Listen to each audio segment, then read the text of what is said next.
এই দাওয়াতি কাজে নিজেকে নিয়োজিত রেখেছেন। তাদেরই অন্যতম একজন শাইখ জাহাঙ্গীর আলম ইসলাহি। ওনার নামের সঙ্গে একটা সুন্দর উপাধি আছে, ইসলাহ। ইসলাহ আরবি শব্দ, যার অর্থ সংশোধন। আশা করি উনি যে আলোচনা করবেন, ওনার আলোচনার মাধ্যমে উনি সহ আমরা শ্রোতারা সকলে আমাদের আমলে জিন্দেগিকে ইসলাহ করে নিতে পারি, সেই নিয়তে আমরা বসে পড়ব। আল্লাহ তাআলা আমাদেরকে সেই তৌফিক এনায়েত করুন সকলে বলি আল্লাহু আমিন। এবার আপনাদের সামনে আলোচনা নিয়ে আসছেন শাইখ জাহাঙ্গীর আলম ইসলাহি। শাইখকে তার মূল্যবান আলোচনা উপস্থাপন করার জন্য আমি অনুরোধ করছি।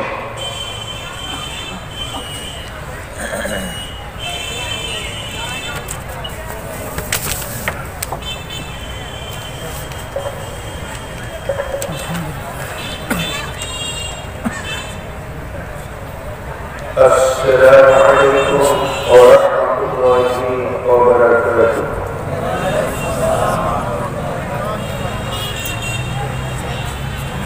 إن الحمد لله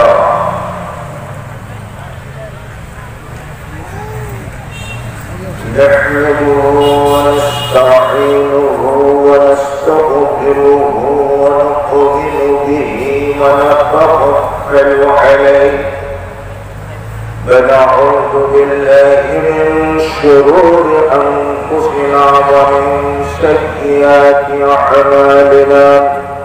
من يهده الله فلا مضل له ومن يضلل فلا هادي له. وأشهد أن لا إله إلا الله وحده لا شريك له. وأشهد أن محمدا عبده ورسوله الذي أرسله بالحق بشيرا ونذيرا وداعيا إلى الله بإذنه وسراجا منيرا. أما بعد فقد قال الله تعالى وتبارك في كلامه المجيد بالفرقان الحميد. أعوذ بالله আমার সাথে কণ্ঠ মিলিয়ে মহব্বতের সাথে সকলে তেলাওয়াত করার চেষ্টা করুন। আউযু বিল্লাহি মিনাশ শাইতানির রাজীম। বিসমিল্লাহির রাহমানির রাহিম।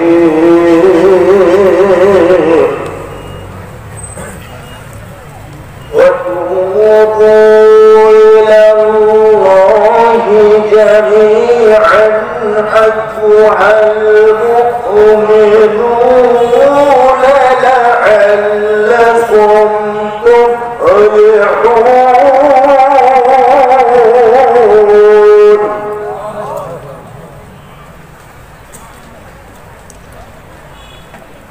وعن أبي هريرة رضي الله عنه قال: سمعت رسول الله صلى الله عليه وسلم يقول: إني لأستغفر الله وأتوب إليه في اليوم أكثر من 70 مرة.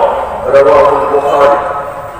وعن الأبي بن يسار المزاني رضي الله عنه قال: قال رسول الله صلى الله عليه وسلم: يا أيها الناس توبوا إلى الله واستغفروه فإني أتوب في اليوم 100 مرة. رواه مسلم. বলো মুসলিম বলো চিরসত্য মদের দিন। দিন ইসলামের পদ চলে,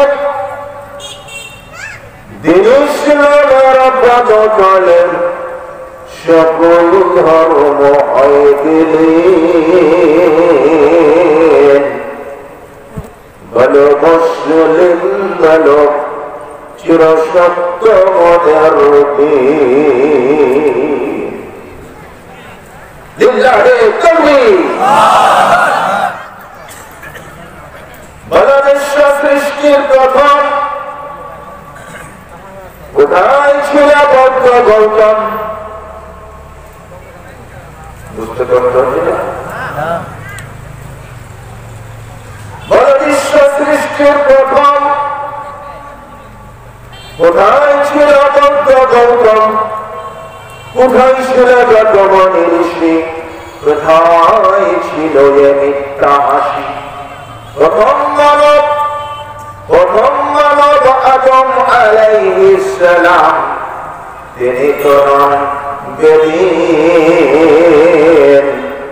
বলো মুসলিম বলো চিরসত্য মদের দিন।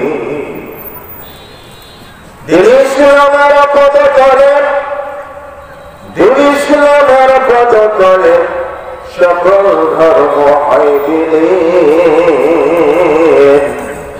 বলো মুসলিম বলো চিরসত্য মদের দিন। বলো সে আদম আলাইহিস সালামের সন্তান মোরা, একই রক্ত মাংস আজও একই ধারা, ঠিক না? বলো সে আদম আলাইহিস সালামের সন্তান মোরা, একই রক্ত মাংস আজও একই ধারা। তবে কেন মন গড়া সকময় দেখালো মোদের সে মিথ্যা পথ? বলো মিথ্যা শপথ, বলো মিথ্যা শপথ ভ্রান্ত আরো মূল্যহীন। বলো মুসলিম বলো চিরসত্য মদের দিন। দিন ইসলামের পদ চলে, দিন ইসলামের পদ চলে, সকল ধর্ম হয় বিলীন। বলো মুসলিম বলো চিরসত্য মদের দিন। বলো প্রকাশ্য আল্লাহ ছাড়া মানি না কোন শিল্প বেদাত দেবত্ব দেবতা। বলো প্রকাশ্য আল্লাহ ছাড়া মানি না কোন শিল্প বেদাত দেবত্ব দেবতা। বলি না কোন ভণ্ড পীরের ভণ্ডামিতে, করি না কোন বেদাত কাজ নতুন সমাবেতে। কুরআন হাদিস সম্বল মোদের, কুরআন হাদিস সম্বল মোদের, বাজে তর্ক অর্থহীন। বলো মুসলিম বলো চিরসত্য মদের দিন। দিন ইসলামের পদ চলে, দিন ইসলামের পদ চলে, সকল ধর্ম হয় বিলীন। বলো মুসলিম বলো চিরসত্য মদের দিন। লিল্লাহি তাকবীর। ধামরাজ ও জামে মসজিদের উন্নয়ন কল্পে আয়োজিত আজকের এই তাফসীরুল কুরআন মাহফিলের সম্মানিত সভাপতি, সম্মানীয় অতিথিবৃন্দ, মুআজ্জাজ উলামায়ে কেরাম, ফুজালায়ে ইযম, আমার সম্মুখে ভূমিষ্ঠ এলাকার দিন দরদি মুসলিম ভাতৃ মণ্ডলী, তার অন্তরের সহজ সরল আমল আল্লাহ রাব্বুল আলামিনের জন্য সমস্ত হামদ এবং তারিফ, সব স্তুতিবাদ, সব গুণকীর্তন। যিনি দুনিয়াবী কর্মকাণ্ড ফেলে রেখে আরামের বিছানাকে পরিত্যাগ করে বাংলাদেশের বিভিন্ন প্রচার মাধ্যম থেকে প্রচারিত নানা ধরনের চিত্র বিনোদনমূলক অনুষ্ঠান মালা থেকে মুখ ফিরিয়ে নিয়ে কিতাব ও সুন্নাতের আলোচনা সভায় বসার সৌভাগ্য এনায়েত করেছেন, সেই রব্বুল আলামিনের বারগাহে আদা করি কালিমাতুশ শুকর, আলহামদুলিল্লাহ।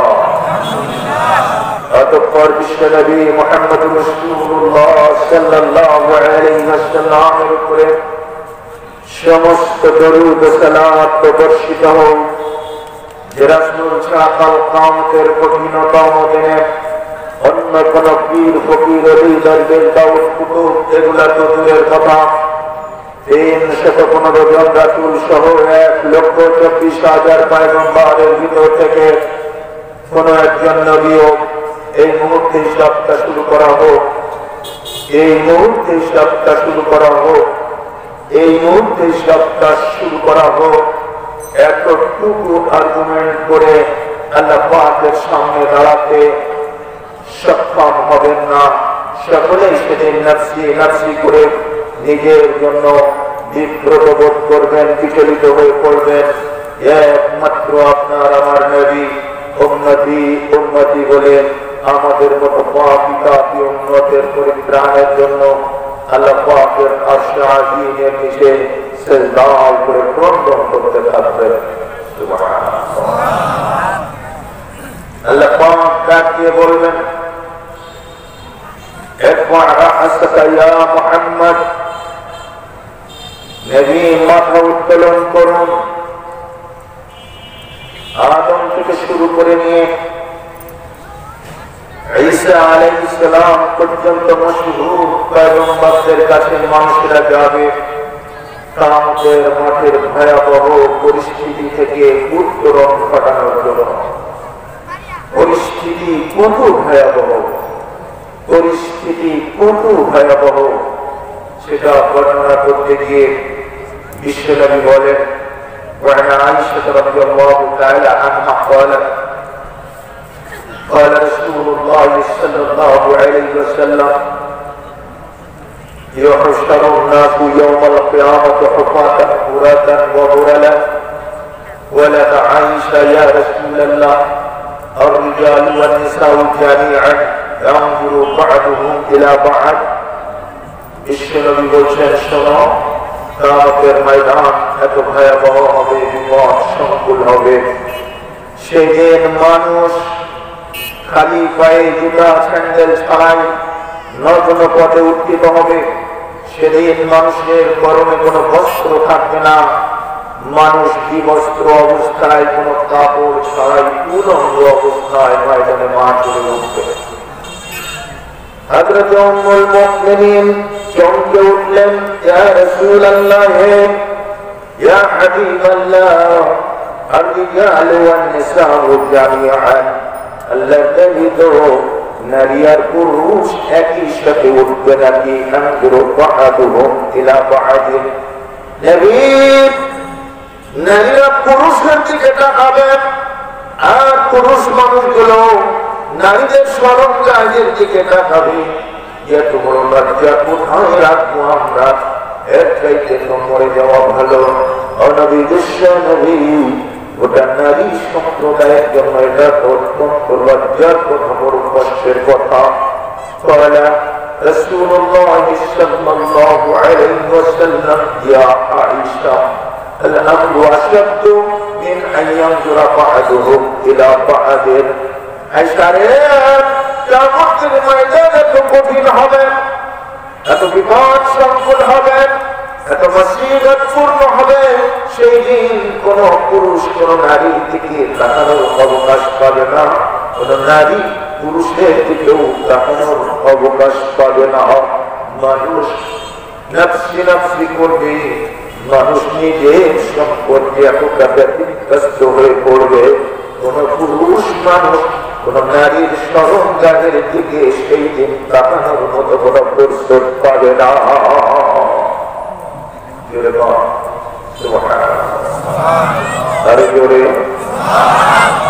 কত বিপদ সংকুল পরিস্থিতি আপনি ভাবতে পারেন। হিসাব শুরু হবে না, মানুষ ধ্বংস হয়ে যাবার উপক্রম হবে। মানুষ বলতে হিসাবটা অন্তত শুরু হোক, শুরু হলে কয়েকদিন শেষ হবে। শুরুই তো হয় না, শেষ হবে কবে?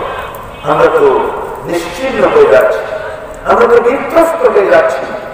করা যায় চলুন আমাদের আদি পিতা সাইয়্যিদুনা আদম আলাইহিস সালামের কাছে গিয়ে একটু শাফাআতের জন্য আবেদন করুন যে আল্লাহর কাছে একটু শাফাআত করুন আমাদের জন্য, আল্লাহ যেন হিসাবটা এই মুহূর্তে শুরু করে দেয়।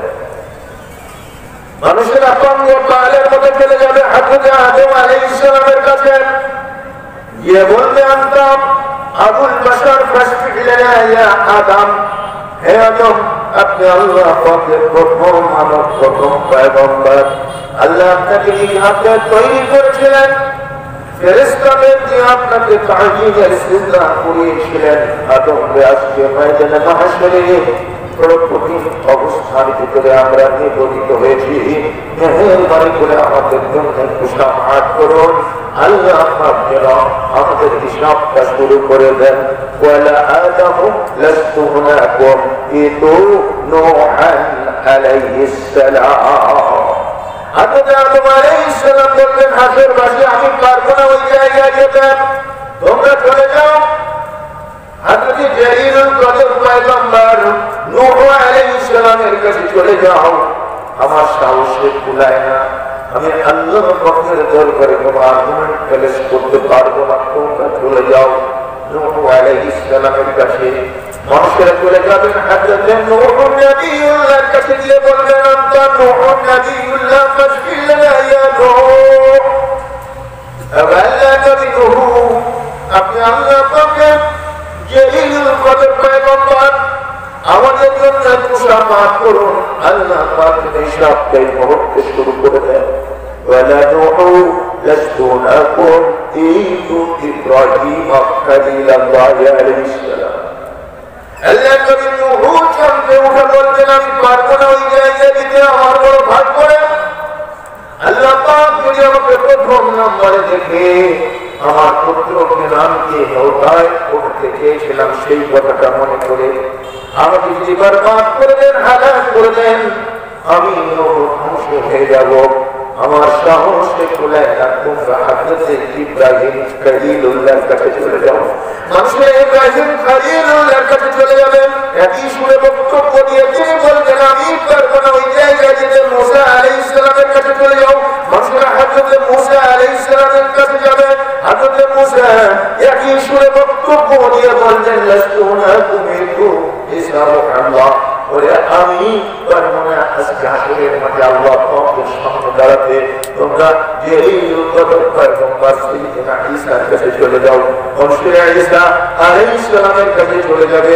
তিনি একই সুরে বক্তব্য দিয়ে বলবেন লাস্তু হুনাকুম ইতু মুহাম্মাদান সাল্লাল্লাহু আলাইহি ওয়াসাল্লাম ওয়া সাইয়্যিদুল মুরসালিন। হাসরবাসী আদম থেকে শুরু করে আমি ঈসা পর্যন্ত যত পয়গম্বরের কাছে তোমরা গিয়েছো, কেউ পারেনি, কেউ পারবে না। কারণ একজন মাত্র নবী রয়েছে, তিনি হচ্ছেন আখির জামানার নবী মুহাম্মদুর রাসূলুল্লাহ সাল্লাল্লাহু আলাইহি ওয়াসাল্লাম। তার কাছে চলে যাও। বুখারী শরীফ জিলদ-ই-সানি কিতাবুত তাফসীর থেকে হাদিসটা আপনাদের সামনে অনুবাদ করে শুনিয়ে গেলাম। প্রমাণ হয় আদম থেকে শুরু করে ঈসা আলাইহিস সালাম পর্যন্ত প্রত্যেকটি জলিলুল কদর পয়গম্বর কিয়ামতের ময়দানে শাফাআত করার জন্য আল্লাহ পাকের সামনে দাঁড়াতে পারবেন না। তবে একটা খুশির খবর আছে, পীর সাহেবরা পারবে না। যারা মুখ বন্ধ করে বসে থাকলেন তারা ধারণা করছেন বড় পীর হয়তো পারলে পারতেও পারে। বড় পীর পারবে, মেজ পীর পারবে, সেজ পীর পারবে, ছোট পীর পারবে। অথচ আজকে বাংলা মুসলমান অবস্থা দেখেন তাদের ঢোল তবলা বাদ্যবাজনা বাজাচ্ছে আর বলছে যত নবী ওলি হবে মালগাড়ি ইঞ্জিন হয়ে টেনে নিয়ে যাবে হিদায়াত পুরি। আরো জোরে আরো জোরে। ইরানের পীর সাহেব রাহিমাহুল্লাহ, তার সাথে আমাদের কোন বিদ্বেষ বা আমাদের কোন বৈরিতা নাই। আমরা দোয়া করি আল্লাহ তাকে কামিয়াব করুন, আল্লাহ তাকে মাফ করুন। কিন্তু তার সম্পর্কে আজকে তার ভক্তেরা, তার মুরিদরা ঢোল বাজিয়ে, তবলা বাজিয়ে, চাকরি বাজিয়ে যেই কথাগুলো বলছে, এই কথাগুলো ইসলামের মূলনীতির বিরোধী। পশ্চিম কালেও কোন পীর সাহেব সে যদি আকাশের নিচ দিয়ে উড়ে যায়, পানির উপর দিয়ে ভেসে যায়, আল্লাহ দরবারে দাঁড়িয়ে সাফাত করার অধিকার রাখেন না। কারণ পীর সাহেব কোনদিন নবীর চাইতে বড় হতে পারে না। এই দাওয়াতই আহলে হাদিসের দাওয়াত। সম্মানিত সুধী মণ্ডলী, দুনিয়ার মানুষকে আমরা বুঝাতে চাই এই ভ্রান্ত আকীদা সব তুমি নেক আমল করে আল্লাহ দরবারে আসা। বিশ্বনবী আপন কন্যা ফাতিমাকে সম্বোধন করে বললেন, ফাতিমা তুই আমালি, আমার কন্যা ফাতিমা আমল করে আল্লাহ দরবারে আসার চেষ্টা করবে। মা, আমি তোমার আব্বা নবী বলে কোন এক্সট্রা সুযোগ তোমাকে সৃষ্টি করে দিতে পারবো না। তোমার আমল যদি যথেষ্ট হয়, তোমার আমল যদি ভালো হয়, তুমি মুক্তি পেয়ে যাবে আল্লাহর দরবারে। আমি তোমার আব্বা আমার উপরে ভরসা করে কিয়ামতের ময়দানে শোনা। আজকে সাধারণ মানুষকে শেখানো হচ্ছে রোজ মাসের দিন কিরামান কাতিবিন যদি জিজ্ঞেস করে কি নিয়ে এসেছো, কি কাজ করেছো, তাহলে ডাইরেক্ট তোমরা বলে দেবে আমি দুনিয়াতে ভুলতলির লোক ছিলাম, আমি দুনিয়ায় খুশির লোক ছিলাম, আমি দুনিয়ায় অমুক দরবারের লোক ছিলাম। তাহলে তোমরা মুক্তি পেয়ে যাবে।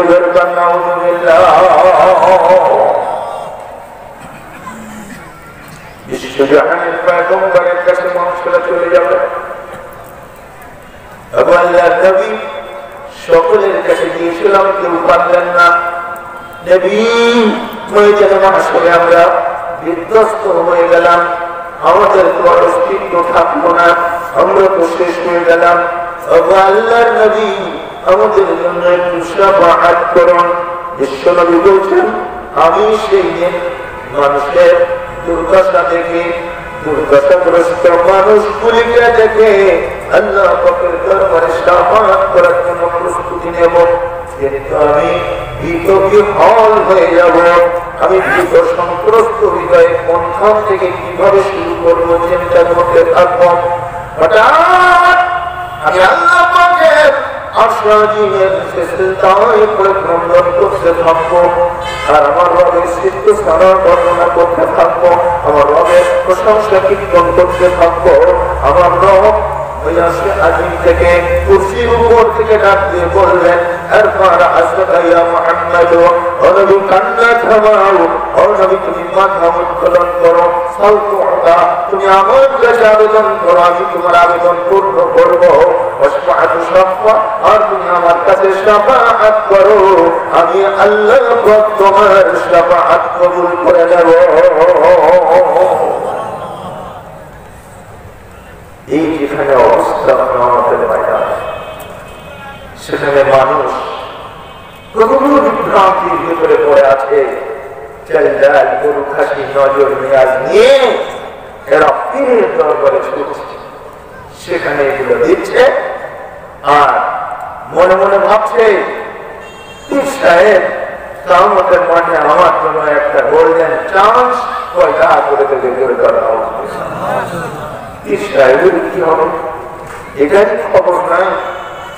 তো মানুষ কি ভাবছে? ইসলামের নবী বিশ্বজাহানের পয়গম্বর, ওয়াকাদ গাফারা আল্লাহু লাহু মা তাকাদ্দামা মিন আল্লাহ পাকের আগের গুনাহ পিছের গুনাহ সব মাফ করে দিয়েছেন। সেই নবী সেদিন বিচলিত হয়ে যাবে, ভীত সন্ত্রস্ত হয়ে যাবে। আল্লাহ পাক ডাক দিবেন, নবীজি মাথা উঠাবেন।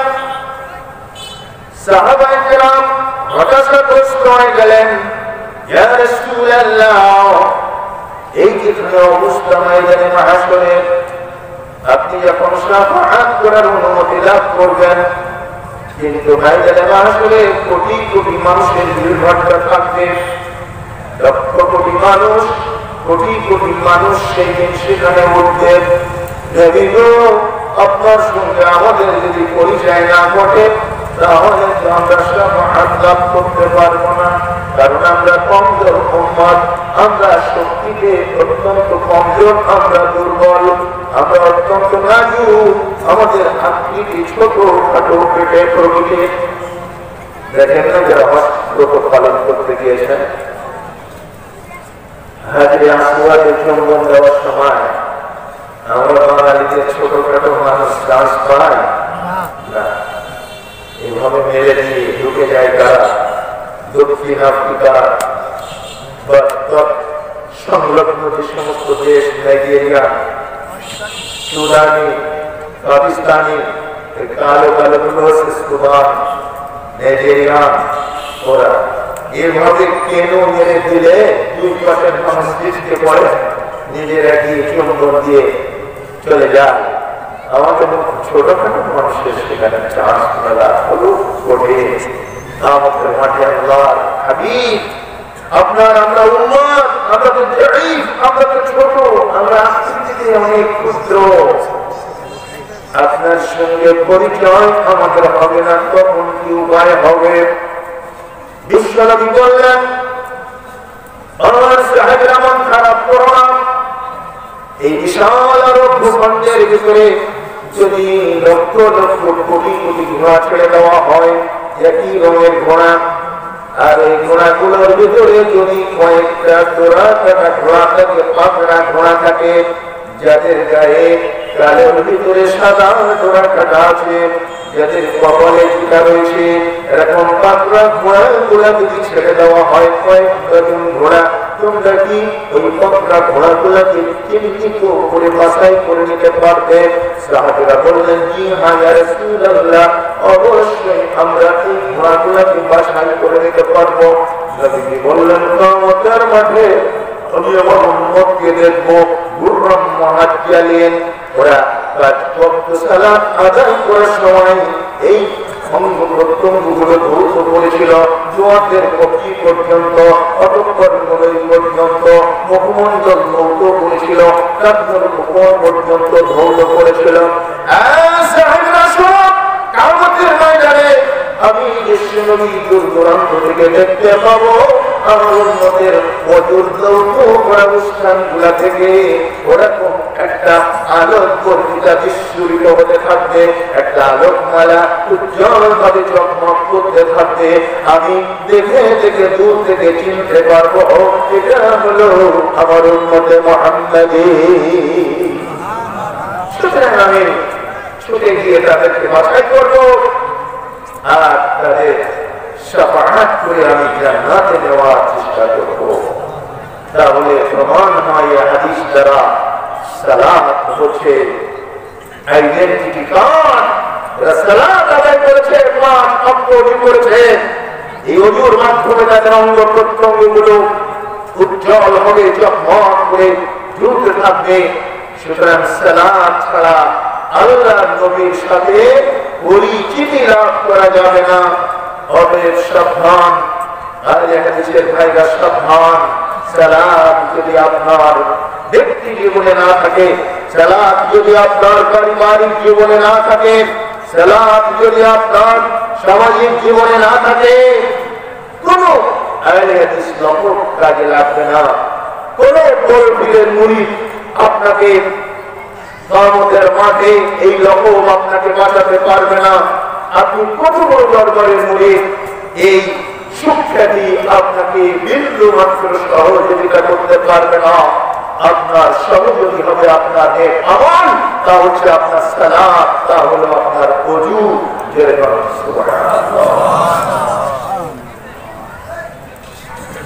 আমার বন্ধুরা, এই ধরনের বিভ্রান্তির ভিতরে আমরা পড়ে আছি।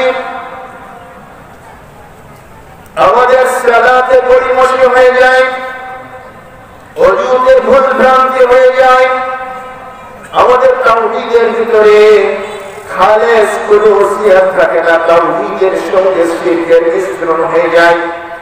আমাদের সুন্নাতের উপরে আমল থাকে না, সুন্নাতের সঙ্গে কিছু বিদআত মিলে যায়। এইভাবে করে আমাদের জিন্দেগি প্রদূষিত হতে চলেছে। একটা পর একটা সমস্যার ভিতরে আমরা জড়িয়ে আছি।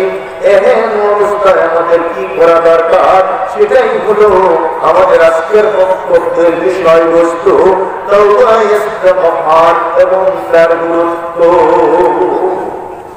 তাওবা ইস্তিগফার ও তার গুরুত্ব।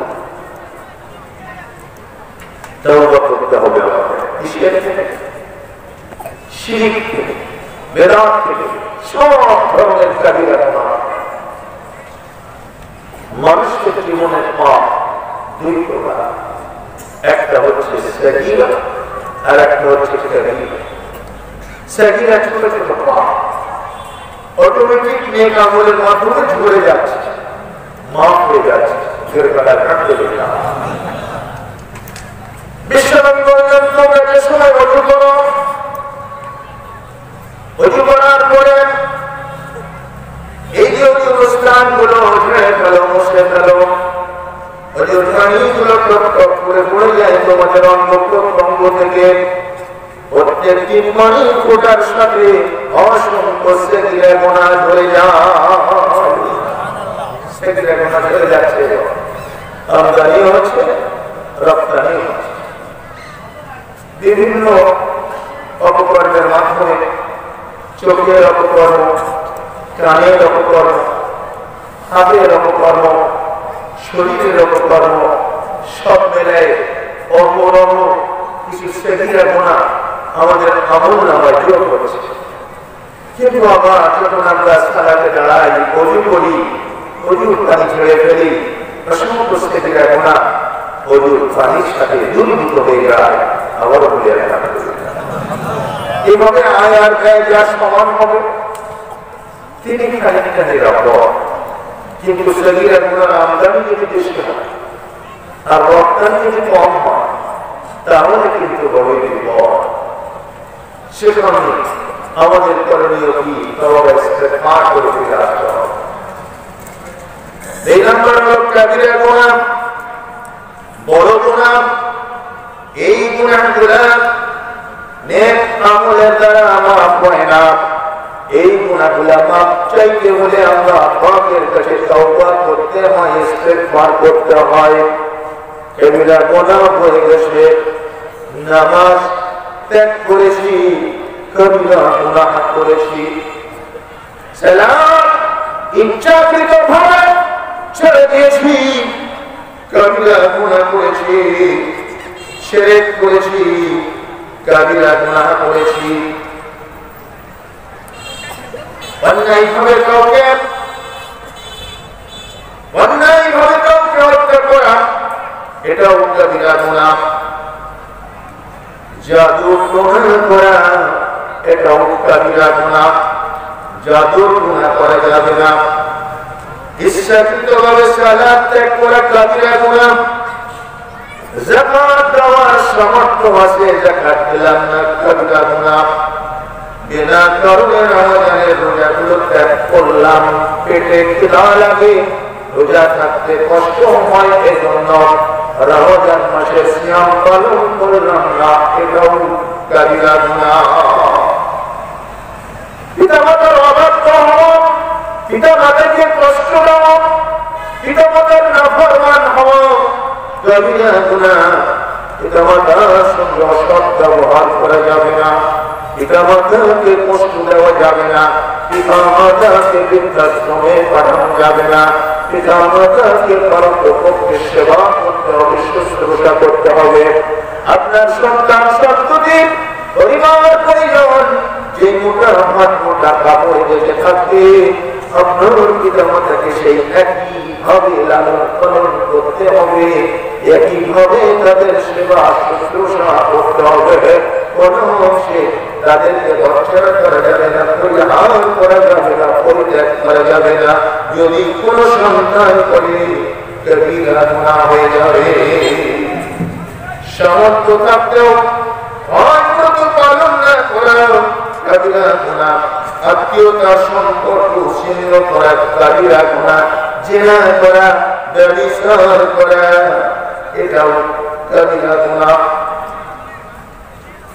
পুরুষে পুরুষে সমকামিতা করা, লাওয়াতাত করা, কওমে লূতের কার্যক্রম কৃতার্থ করা এটাও কবিরা গুনাহ।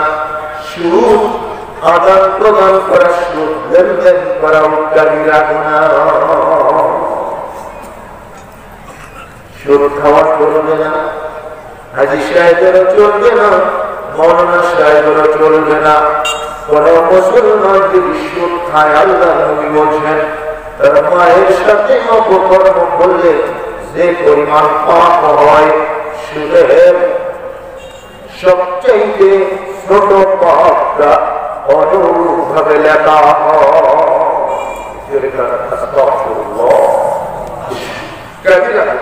এভাবে বহু কবিরা গুনাহ আছে। সুদের আদান প্রদান করা যাবে না, সুদের লেখালেখি করা, সাক্ষী দেওয়া যাবে না, আল্লাহ ও তার রাসূলের নামে মিথ্যা প্রচার করা কবিরা গুনাহ।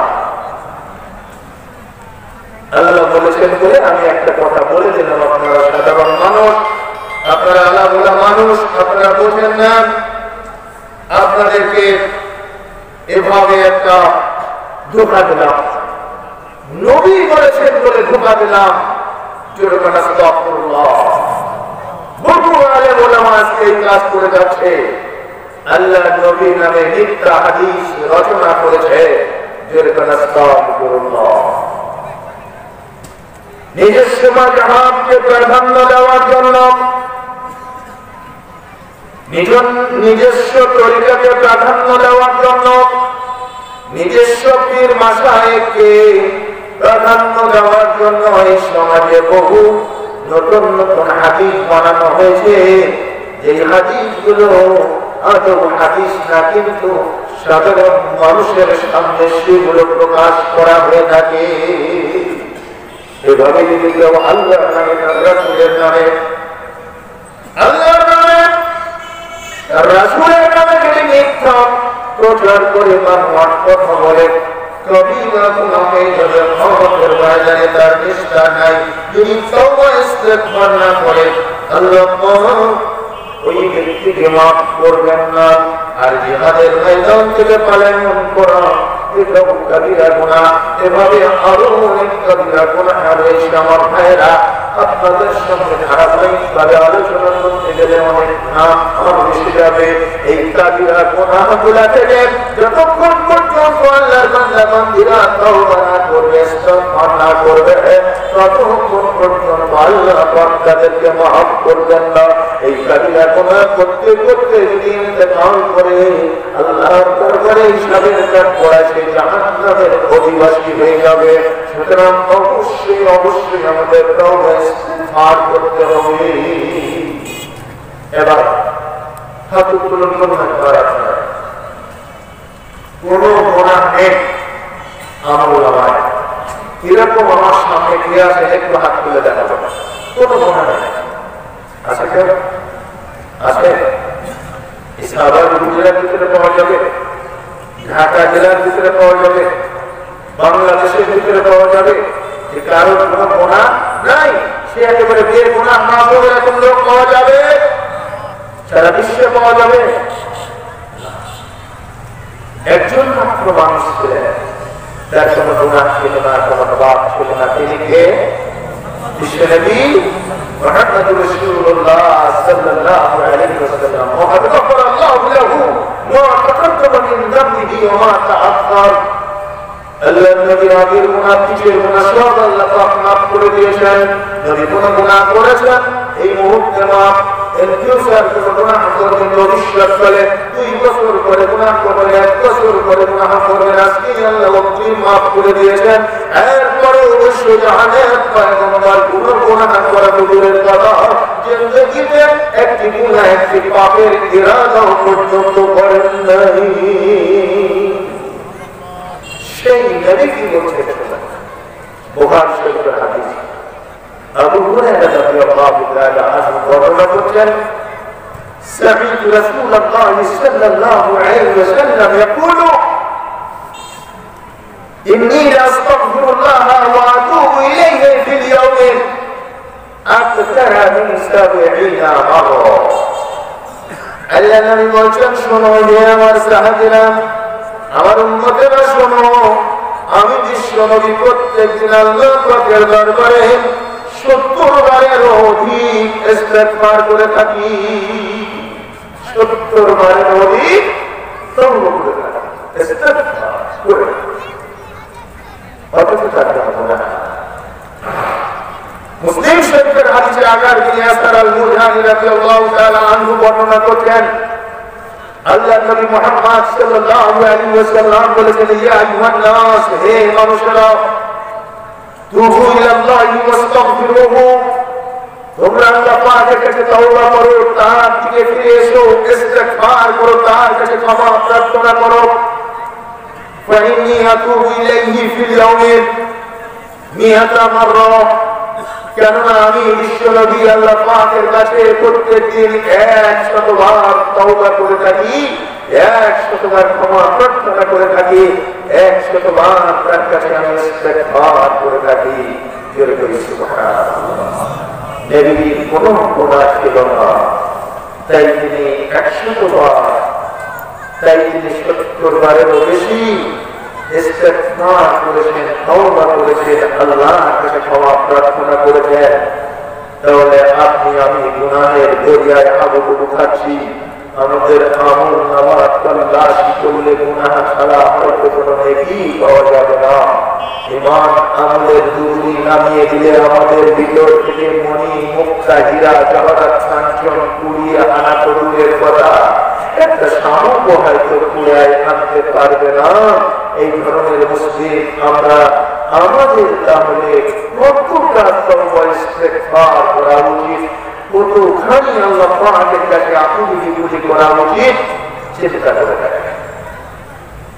জিজ্ঞেস করে আপনাদের গত কালকে রাত 10টা থেকে আজকে রাত 10টা পর্যন্ত 100 বার তওবা ইস্তেগফার করেছেন, এমন কেউ আছেন কি?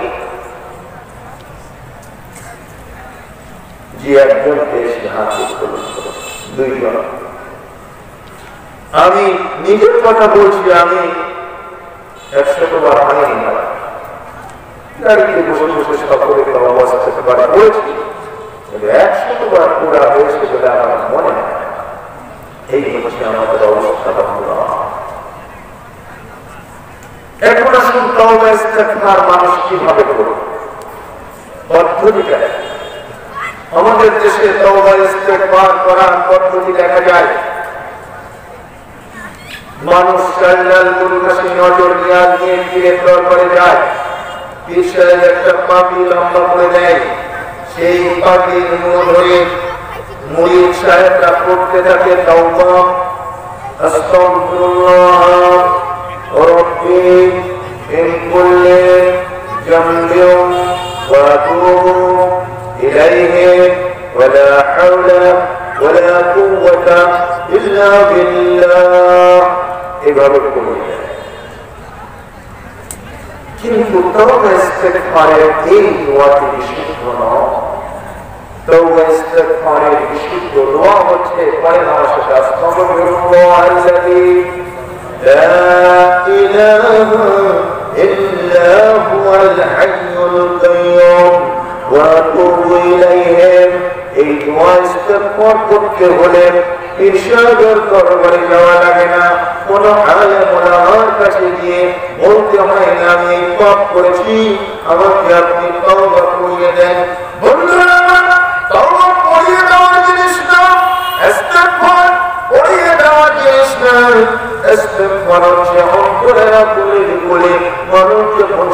সন্তানের তোমাকে করে কোনো পাপ করে ফেলে, মানুষ যখন কোনো অন্যায় করে ফেলে, ওই মানুষের দিকে ধাক্কা দেয়।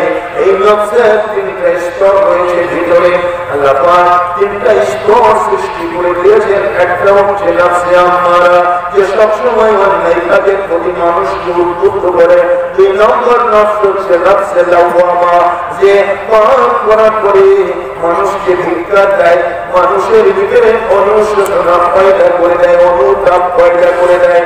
3 নম্বর নফস হলো নফসে মুতমাইন্না, এই নফসটা মানুষকে ন্যায় এবং সত্যের দিকে উদ্বুদ্ধ করে, মানুষকে হকের দিকে, ন্যায় সৎকর্মের দিকে আহ্বান করতে থাকে। এই 3টি নফস, 3টি স্তর আল্লাহ ভিতরে দিয়ে পাঠিয়েছেন। অন্যায় করার সাথে সাথে ওই মানুষের বিবেকে ধাক্কা দেয়, মানুষের নফসে এবার একটা ধিক্কার দিতে থাকে, তুই অন্যায় করে ফেলেছ, তুই একটা অপরাধ করে ফেলেছ। হ্যাঁ মানুষ, তুমি আল্লাহ পাকের সৃষ্টি, তোমার মাবুদ হচ্ছেন তোমার আল্লাহ, তুমি আল্লাহর বিধান লঙ্ঘন করেছ, তোমার কোনো নিস্তার নাই, তোমার কোনো অব্যাহতি নাই। তুমি এখনই তওবা করো, তুমি তওবা করে ফিরে না এসো, কারণের ময়দানে আল্লাহর কাছে তুমি জাহান্নামে সাব্যস্ত হয়ে যাবে। এরকম ধিক্কার যখন হৃদয়ের ভিতরে উদ্দীপ হয়, এরকম অনুতাপ অনুশোচনা যখন হৃদয়ে জাগ্রত হয়, ওই মানুষটা একান্ত নিভৃতে গভীর রাত্রিতে নির্জন প্রকোষ্ঠের ভিতরে সেজদায় পড়ে চোখের পানি ফেলিয়ে যদি বলে, আল্লাহ আমি অন্যায় করে ফেলেছি, আমি পাপ করে ফেলেছি, মাবুদ আমার পাপ যদি তুমি ক্ষমা না করো, কে আমাকে ক্ষমা করবে? আল্লাহ সারাদিন একটা কুকুর যদি কোন গৃহস্থের বাড়ির সামনে ঘেউ ঘেউ ঘেউ ঘেউ করে ডাকে, দিনান্তে কোন একটি সময়ে ওই গৃহস্থলী, ওই গৃহকর্ত্রী একটু রুটি কিংবা এক পেয়ালা ভাত ওই কুকুরটাকে ফেলে দেয়, যা খেয়ে যা, তাকে খালি হাতে ফিরিয়ে দেয় না, খালি মুখে ফিরিয়ে দেয় না। রাত্রি নির্জন প্রকোষ্ঠের ভিতরে নিথর নিস্তব্ধ রজনীতে আমি তোমার কাছে চোখের পানি ফেলে দিয়ে রাখতেছি, তুমি আমার জিন্দেগীর গুনাহটা মাফ করে দাও। মাবুদ তুমি যে আমার খালিক, আমি যে তোমার মাখলুক, আল্লাহ তুমি যদি ক্ষমা না করো আমি কার কাছে যাব? কে আমাকে ক্ষমা করবে? কে আমাকে মাফ করে দেবে? এভাবে যদি ওই মানুষটা আলেম হওয়া লাগবে না, এলেম জানা লাগবে না, আরবি জানা লাগবে না, ইংরেজি জানা লাগবে না, নিজের ভাষায় অশুদ্ধ হোক বিশুদ্ধ হোক, যে ভাষাতেই নিজের মনের ভাবটা নিজে প্রকাশ করতে পারুন না কেন, যদি মহান আল্লাহর দরবারে মাথা নত করে চোখের পানি ফেলে দিয়ে রব্বুল আলামিনের কাছে ক্ষমা চাই, আল্লাহ ক্ষমা করে দাও, মাবুদ মাফ করে দাও, আমি এই পর্যন্ত দিতে করবো না। এভাবে যদি আল্লাহ পাকের কাছে গুলি করে চোখের পানি ফেলতে পারে, মহান আল্লাহর দরবারে ওই তওবা ইস্তেগফার কবুল হয়ে যায়। শুধু আল্লাহ পাক তওবা কবুল করে ছেড়ে দেন না। সূরা ফুরকানে ৭০ নম্বর আয়াতে আল্লাহ রাব্বুল আলামিন তওবাকারীদের সম্পর্কে বলছেন, যারা পাপ করার পরে অনুতপ্ত হৃদয়ে আল্লাহ পাকের কাছে ক্ষমা প্রার্থনা করে, তাদের সম্পর্কে আল্লাহ পাক ঘোষণা দিলেন, ইল্লা মান তাবা ওয়া আমানা ওয়া আমিলা আমালান সালিহান ফাউলাইকা ইউবাদদিলুল্লাহু সাইয়্যাতিহিম হাসানাত।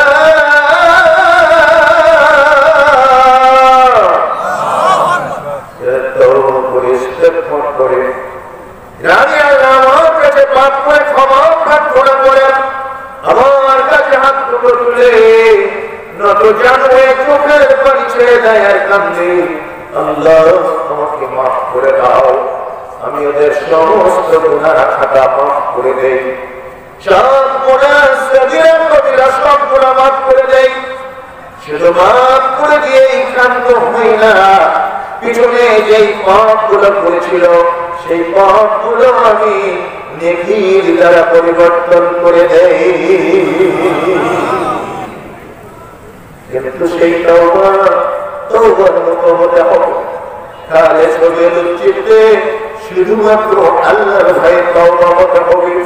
রব্বুল আলামিন প্রত্যেক দিন রাত্রিতে সপ্তম আকাশের আসনটা ছেড়ে দিয়ে এই জমিনের নিকটবর্তী আসমানে এসে ডাক দিয়ে আহ্বান করতে থাকেন, ইয়া ইবাদি ইয়া ইবাদি। মানুষ, মহাব্বতের মানুষ, মাটির বান্দা বান্দি, কে কোথায় আসলে আমি আল্লাহ তোর মাহবুব ডাকতেছি, তোরা উঠে পড়। কি আবেদন আছে, আর কি চাওয়া পাওয়া আছে আমার কাছে তোরা আর পেশ কর, আবেদন পেশ কর।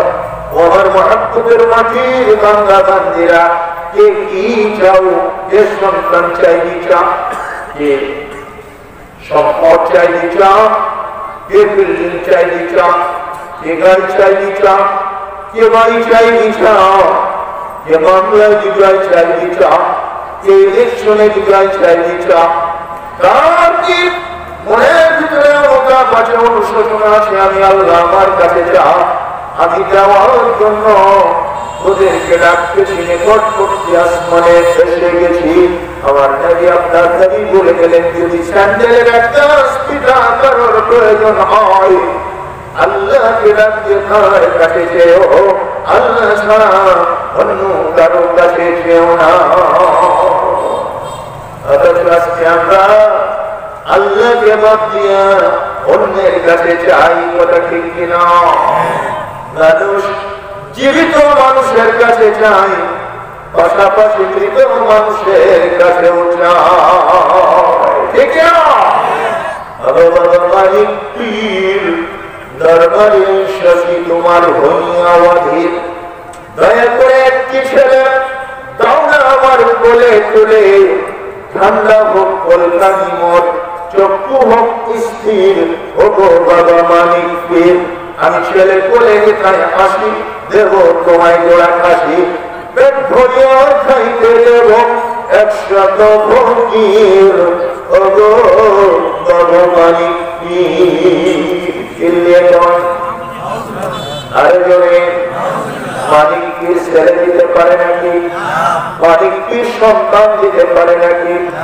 সন্তান দেওয়ার মালিককে, সন্তানকে দেওয়ার মালিককে, সন্তানকে অসুখ দেওয়ার মালিককে, সন্তানকে আরোগ্য দান করার মালিককে। তবে তাবিজ লিখে সন্তানের গলায় ঝুলিয়ে দেন কেন আমার ভাই বোনেরা?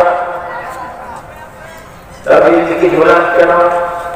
জাহাঙ্গীর সাহেব তাবিজকে ঝুলিয়ে দিয়ে কারণে যে এই তাবিজগুলো কোরআনের আয়াত দিয়ে লেখা হয়, কোরআন মাজিদের নকশা দিয়ে এই তাবিজগুলো আমাদের হুজুর কেবলারা লিখে দেন। এজন্য এই তাবিজগুলো ঝুলিয়ে দিই।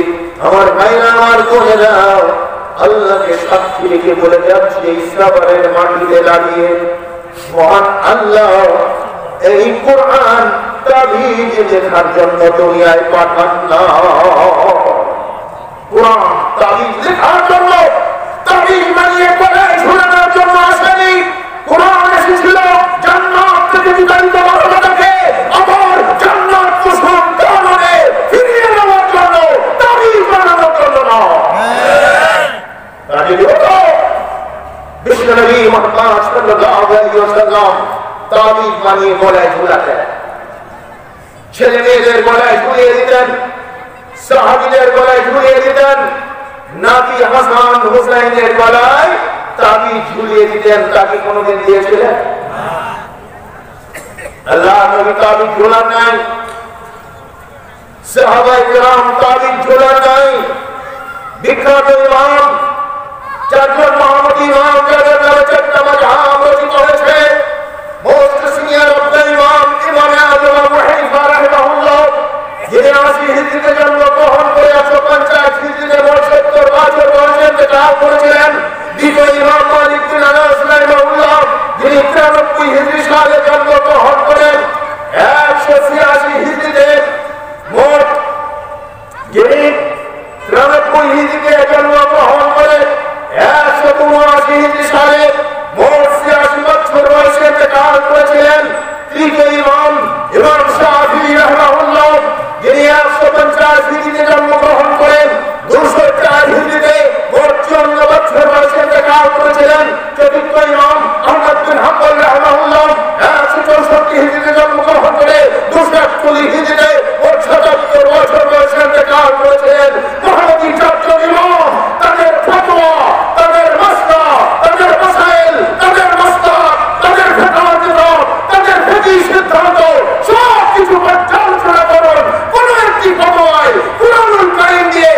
মুসলমান তোমার অবস্থা কি? তুমি তাবিজ দিয়ে তোমার গলায় ঝোলাও, তাবিজের ব্যবসা রমরমা করে তুমি হোয়াইট ওয়াশ করে বিল্ডিং বানাও। যদি তাবিজ যেটা জায়েজ হতো, মুহাম্মদ ইমাম আবু হানিফা রাহিমাহুল্লাহ তার 70 বছরের ইমামতের জিন্দেগিতে তাবিজ লিখে চিকিৎসা করতেন।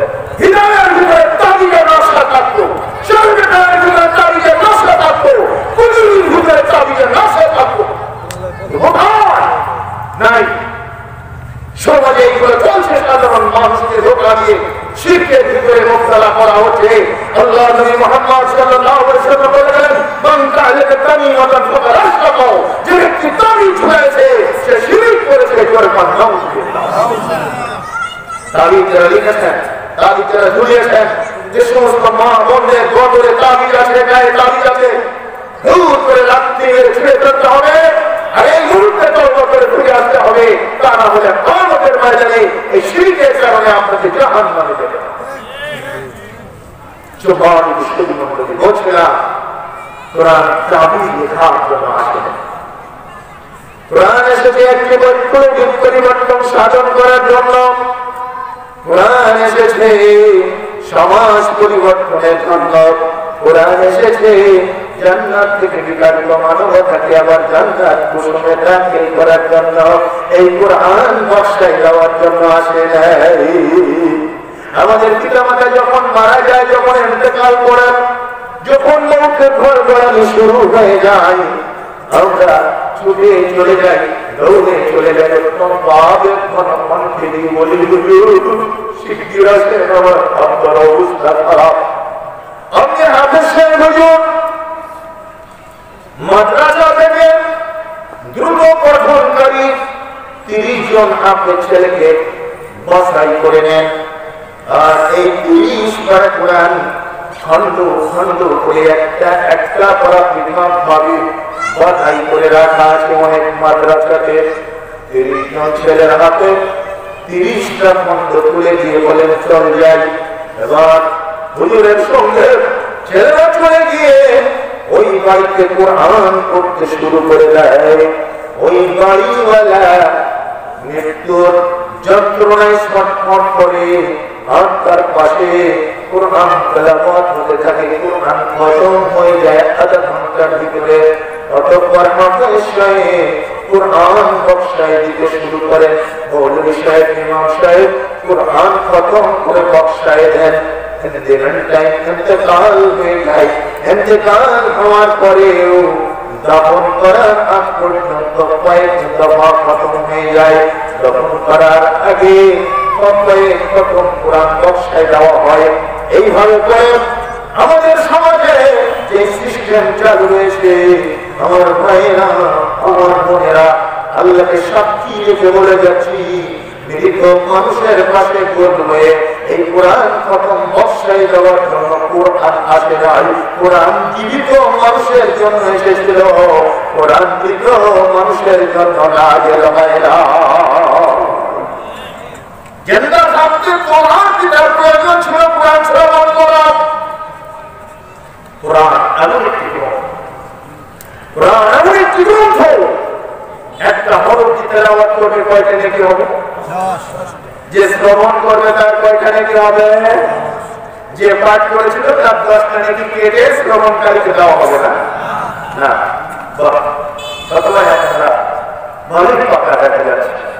পঠনকারী তো 10টা নেকি পাবেনি, শ্রবণকারীও 10টা নেকি পেয়ে যাবে। আলহামদুলিল্লাহ। এভাবে একজন পাঠ করবে, যত লোক শ্রবণ করবে প্রত্যেককে 10টা করে নেকি পাবে। পক্ষান্তরে পাঠকের নেকি কম করা হবে না। এটাই হচ্ছে কোরআনুল কারীমের বৈশিষ্ট্য। এই কোরআন যে আজকে আমরা ব্যবসা করছি, কোরআন বক্সায় দিচ্ছি, মৃত মানুষকে আমরা দাফন করার আগেই সত্যি কোরআনের মাধ্যমে কবরে পাঠিয়ে দিচ্ছি। ভাই জান, মৃত মানুষের জন্য কোরআন নাযিল হয়নি। আল্লাহ বলে দিয়েছেন, ইন্নাকা লা তুসমিউল মাউতা, হে নবী, মৃত মানুষকে আপনি শোনাতে পারবেন না। এখনো কোরআন শুনবে না। জীবিত থাকতে যদি কোরআন শুনতে, যদি ইসলামিক জলসা জলসে আসতো, যেখানে কোরআনের মাহফিল হয় সেখানে আসতো, তাহলে প্রত্যেকটা হরফ শোনার বদৌলতে নেকি পেত। আজকে সব নেকির রাস্তা বন্ধ হয়ে গেছে। বিশ্বজাহানের পয়গম্বর বলেন, إذا مات الإنسان انقطع عمله إلا من ثلاثة إلا من صدقة جارية أو علم ينتفع به أو ولد صالح يدعو له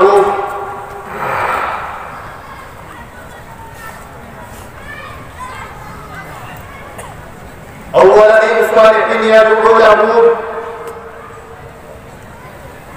যখন কোনো মানুষ মারা যায়, মুসলিম শরীফের হাদিস, নবীজি বলছেন সমস্ত আমলের রাস্তাগুলো বন্ধ হয়ে যায়, ইল্লা মিন সাদাকাতিন জারিয়া, তিনটি মাত্র আমলের রাস্তা খোলা থাকে। একটা হচ্ছে সাদাকায়ে জারিয়া, প্রবাহমান দান, মসজিদ, মাদ্রাসা, ঈদগাহ, রাস্তাঘাট, টিউবওয়েল, পুকুর, পুষ্করিণী, এইভাবে জনকল্যাণমূলক কোন দান যদি ওই ব্যক্তির থেকে থাকে, ওই দানের বদৌলতে কবরের ভিতরে সৃষ্টিও সওয়াব পাবে।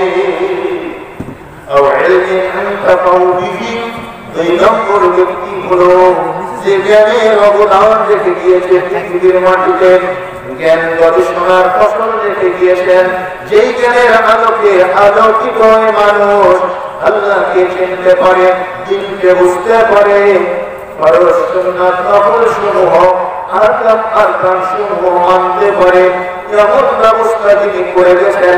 কিয়ামতের ময়দানে কবরের ভিতরে ওই ব্যক্তি কিয়ামত পর্যন্ত বসে বসে শুয়ে শুয়ে সওয়াব পেতে থাকবেন। আওয়ালাদিন সালিহিন ইয়াদউ লাহু, এক নম্বর ব্যক্তি এমন ব্যক্তি যিনি নেক সন্তান রেখে গিয়েছেন, ওই সন্তানটার জন্য দোয়া করে আল্লাহ পাকের কাছে রব্বিরহামহুমা কামা রাব্বায়ানি সগীরা। আমার পিতামাতা তোমার শাহী দরবারে মেহমান আসছে আল্লাহ, তারা জিন্দেগিতে যত পাপ করেছে আল্লাহ ক্ষমা করে দাও, তাদের যেমন ভাবে লালন পালন করো, যেমন আমাদের শৈশবে লালন পালন করেছিল। প্রসব করার পরে আমরা যখন ছোট ছিলাম, আমরা যখন একেবারে শিশু ছিলাম, সদ্য ভূমিষ্ঠ শিশু অবস্থায় আমাদের নিজের দেখভাল নিজেরা করতে পারতাম না। আমার মা, আমার বাবা যেভাবে আমাদেরকে পরিচর্যা করে মানুষ করেছে, রব্বুল আলামিন তোমার শাহী দরবারে মেহমানখানায় আল্লাহ আমার পিতা মাতাকে তুমি অনুরূপ ভাবে আদর যত্নে লালন পালন করো। এভাবে যদি কোন সন্তান আল্লাহর কাছে সন্দিগ্ধে বলতে পারে, আল্লাহর কাছে আকুলি করে বলতে পারে, ওই পিতা মাতা কবরের ভিতরে শেষ সওয়াব পাবে, এছাড়া অন্য কেউ সওয়াব পাবে না। সমস্ত আমলের রাস্তা বন্ধ হয়ে যাবে। আমার বন্ধুরা, আমার ভাইরা, আমার বোনেরা, যদি কোরআন প্রথম বক্সায় দিলে নেকি হতো, আল্লাহর নবী বলে যেতেন যাদের নামে কোরআন বক্সায় দেওয়া হবে তারাও কবরে বসে নেকি পাবে। কি বলেছেন? বলে সুতরাং আমাদের তওবা ইস্তেগফার করে ফিরে আসতে হবে। আজকে যারা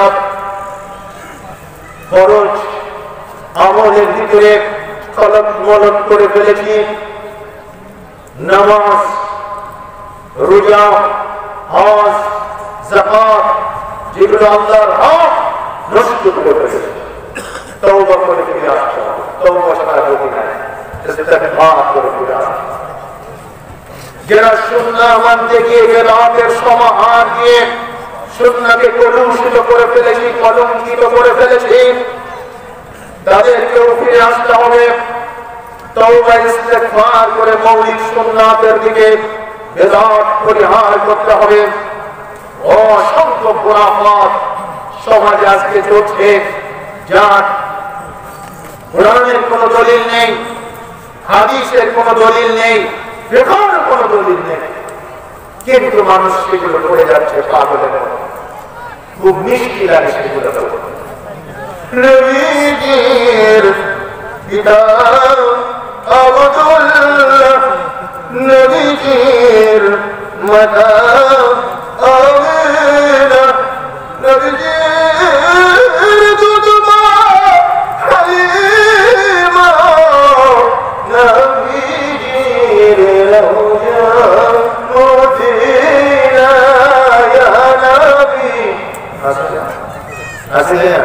আছে আছে কিনা? জিজ্ঞেস করি বিনয়ের সাথে মোহাম্মদ ইমাম আযম আবু হানিফা রাহিমাহুল্লাহ তার 70 বছরে ইমামতের জিন্দেগি থেকে একটা দলিল পেশ করো। ইমাম আবু হানিফা মিলাদ করেছেন, কিয়াম করেছেন, তাওহীদ লিখেছেন, গোলাই খুলিয়েছেন। আজ হাদিসের প্রত্যেকটি আলেম সাদিক থেকে এই আমল করবে। তোমরা করো চাই না, কিন্তু ওই তিনি তো করেন এগুলো কিসের ভিত্তিতে টিকে আছে? আলেমদের দৃষ্টি আকর্ষণ করবো, সাধারণ মানুষের দৃষ্টি আকর্ষণ করবো।